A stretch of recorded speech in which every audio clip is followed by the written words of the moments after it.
नमस्कार साथियों, स्वागत है आप सबों का रामा क्लासेस में। अभी हम जानने वाले हैं खोटा के एक महत्वपूर्ण कहानी उबार की एमसीक्यू को। लेकिन एमसीक्यू को जानने से पहले उबार कहानी की जो मुख्य बातें हैं उसको हम लोग देख लेंगे, ताकि हम जब खोटा एमसीक्यू करें तो उसमें हमें आसानी हो और ज़्यादा से ज़्यादा चीज़ें याद रहे। ये आपके लिए, जेपीएससी के लिए, जेएसएससी के लिए और जेटेट के लिए, इससे संबंधित जितने भी परीक्षाएं होती खोटा विषय के लिए, उनके लिए बहुत ही इम्पोर्टेंट है। अगर आप चैनल पर नए हैं तो चैनल को ज़रूर सब्सक्राइब कर लें और आप इसे अपने दोस्तों के साथ भी शेयर करें। तो आइए देखते हैं उबार कहानी क्यों। इसका अगर मुख्य पात्र के बारे में बात करें तो झबरू किसान, और झबरू के बच्चे के नाम बिहारी, पर्वतिया, सुमिया। अन्य पात्र में अगर देखें, गणेश बाबू, तिलका कुमार, बुधना, महेश, बीरो। कहानी की प्रमुख जो बातें हैं, बिहारी अपने पिता एवं दादी के सपनों को पुलिस इंस्पेक्टर बनकर पूरा करता है। बिहारी, जो कि झबरू का बेटा है, पढ़ने में बहुत तेज है, मैट्रिक फर्स्ट डिवीज़न से पास करता है। उसकी दादी का सपना है कि बिहारी बड़ा होकर पुलिस इंस्पेक्टर बनेगा, लेकिन झबरू के पास उसे पढ़ाने के लिए पैसे नहीं हैं, तो अच्छे कॉलेज में एडमिशन नहीं करवा पाता है। लेकिन बिहारी को वह कहता है कि अगले साल एडमिशन हो जाएगा, पैसे के जुगाड़ कर लेंगे। इससे गांव वाले सभी जलते हैं। गांव वालों ने मिलकर झबरू को झूठे आरोप में फंसा दिया था। झूठे आरोप में क्या किया था? फंसा दिया था। झबरू ने गणेश बाबू के खेतों को चरा दिया और इस झूठे आरोप में पंचायत के द्वारा, देखिए चरा कौन रहा है? झबरू चरा रहा है। झबरू ने गणेश बाबू के खेतों को चरा दिया। ये झूठे आरोप उन पर लग रहा है, झबरू पर, कि गणेश बाबू के खेत को चरा दिया, और इस झूठे आरोप में पंचायत के द्वारा उसे 200 रुपये का जुर्माना लगाया जाता है। जुर्माना चुकाने के लिए झबरू अपने घर को बेच देता है, जिससे कि उससे 500 रुपये मिलता है, जिसमें 200 रुपये कर्जा चुकाता है, 300 रुपये बेटे के पढ़ाई के लिए देता है। और उसका बेटा आईए की पढ़ाई प्रथम डिवीज़न से पास कर लेता है, और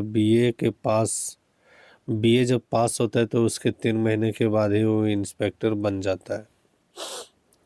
तो ये हो गया इसका कहानी की प्रमुख बातें। जब हम जानते हैं कहानी के एमसीक्यू को, तो इसमें सबसे पहला है उबार कहानी ककर लेखल लेगा। कहानी खोटा में कहानी ही होता है, हिंदी में हम लोग कहानी कहते हैं। तो याद रखना, उबार कहानी किसका लिखा है? डॉक्टर विनोद कुमार का। उबार कहानी कौन किताबें संकलित है? किस किताब में उबार कहानी आया है? तो उबार कहानी सौंद माटी किताब में आई है। उबार कहानी मुख्य पात्र लागे, तो इसका जो मुख्य पात्र है वो कौन है? तो मुख्य पात्र इसका झबरू है।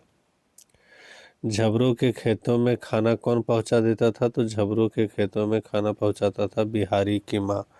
झबरू की पत्नी है वही। झबरू कैसा किसान था? तो झबरू था टुटपुंजिया किसान। टुटपुंजिया किसान का मतलब है जिनके पास जमीन जायदाद थी नहीं, ज़्यादा थोड़ी बहुत थी, और वही जो है सो उसी पर खेती वो करते थे। झबरू का बेटा का नाम क्या है? तो झबरू के बेटा का नाम बिहारी है। बिहारी एक दिन पुलिस इंस्पेक्टर बन तक जरूर बनते, ई आशीष कौन दिल रहे। यहाँ देखिए कह रहा है बिहारी एक दिन पुलिस इंस्पेक्टर बनेंगे और ज़रूर बनेंगे। हिंदी में अगर करें, आशीष, आशीष का मतलब आशीर्वाद, आशीष का मतलब आशीर्वाद। ये कौन दे रहे हैं? तो बिहारी की आजी। आजी का मतलब होता है बिहारी की दादी। कौन दे रहे हैं? बिहारी की दादी, दादा, दादा दादी। तो यहाँ पर होगा आजा, आजी। अगला क्वेश्चन, झबरू के परिवार में कुल कितने सदस्य थे? तो झबरू के परिवार में कुल 5 सदस्य थे। कौन थे? झबरू थे, झबरू की पत्नी, 2, एक बेटा बिहारी, 2 बेटी पर्वतिया और सुगिया। उसकी दादी का जिक्र इसलिए नहीं है चूंकि उसकी दादी पहले ही चल गई होगी। झबरू कैगो छुआ रहे थे? झबरू के कैगो छुआ था? तो 3 गो छुआ था। छुआ मतलब बेटा बेटी। एक बिहारी, पर्वतिया और सुगिया। यहाँ देखो नाम दिया, झबरू के छुआ के नाम रहे तो बिहारी, पर्वतिया और सुगिया। बिहारी बेटा था, पर्वतिया और सुगिया बेटी थी। झबरू के पास कितना कट्ठा जमीन था, तो याद रखना 2 कट्ठा, सिर्फ 2 कट्ठा जमीन। इतना जमीन तो घर बनाने के लिए ही होता है। बिहारी की उम्र क्या है, तो बिहारी का उम्र 18 वर्ष है। झबरू बिहारी को कौन सा काम करने को कहता है जिससे कि कुछ थोड़ा आमदनी आ जाए, तो झबरू बिहारी को कहता है कि ट्यूशन पढ़ाओ, तो ट्यूशन पढ़ाने के लिए कहता है। पिता की बात सुनकर बिहारी कहाँ भागना चाहता है, तो बिहारी रांची भागना चाहता है। भागना चाहता है मतलब पढ़ने के लिए। झबरू बिहारी का कॉलेज में एडमिशन कौन से बोए फसल को बेचकर करने की सोच है, मतलब कौन से फसल को बेचेगा तब झबरू कॉलेज में बिहारी का एडमिशन करवा पाएगा, तो आलू। झबरू चाहता है कि आलू को बेच के हम जो है सो बिहारी का एडमिशन करवा दें। माछी खोजे घाव और आदमी खोजे दाव, ये कामायत लोकति जिसको हम लोग कहते हैं, कौन कहने आयल है, तो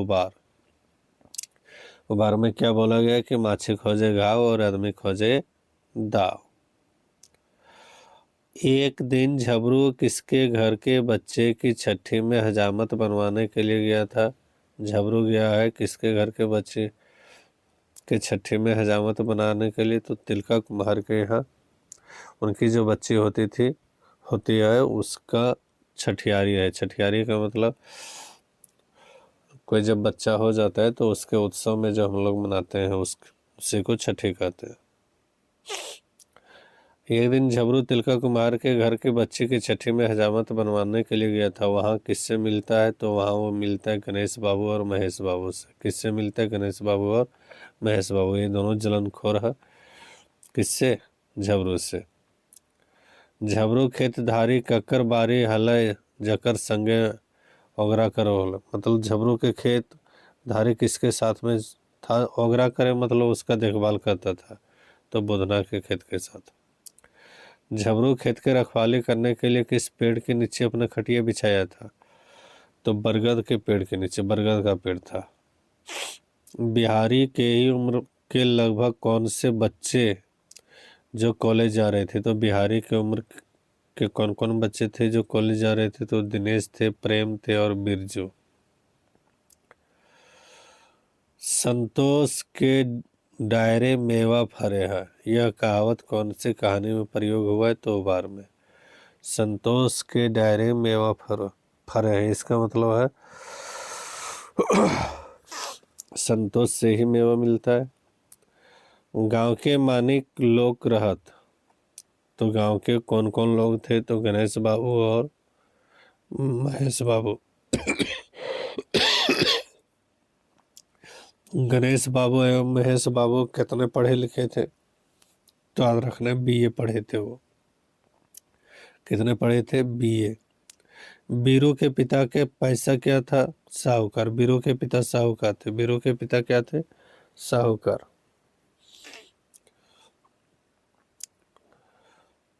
झबरूक बरद के गणेश बाबू गहुम खेत कौन खोली के हाक दिल हथिन।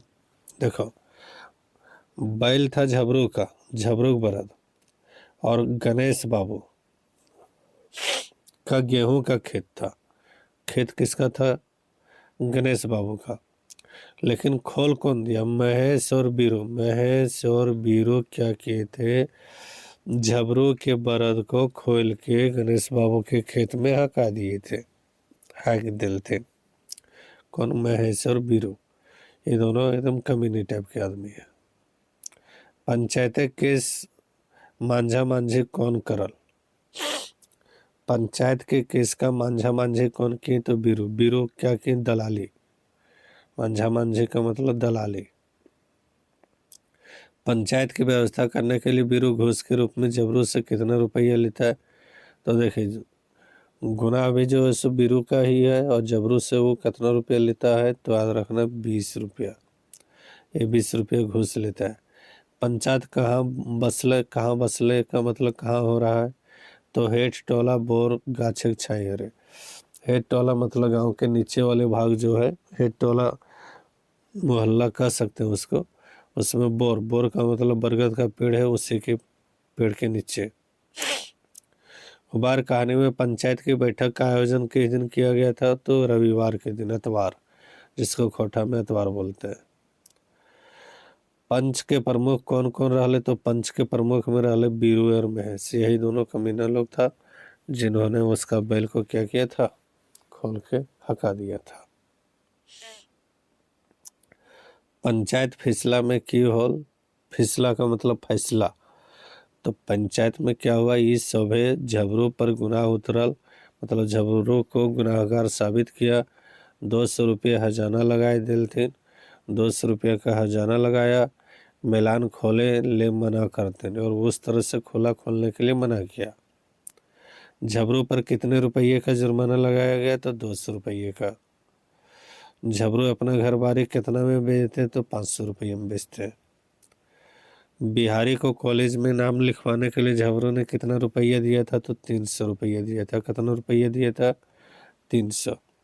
बिहारी इंटर आइए जिसको कहते हैं कौन डिवीजन में पास करल रहे? तो प्रथम डिवीजन। प्रथम डिवीजन का मतलब होता है 60% से अधिक। झबरू का मृत्यु बिहारी के कॉलेज के कितने वर्ष बाद हुआ था?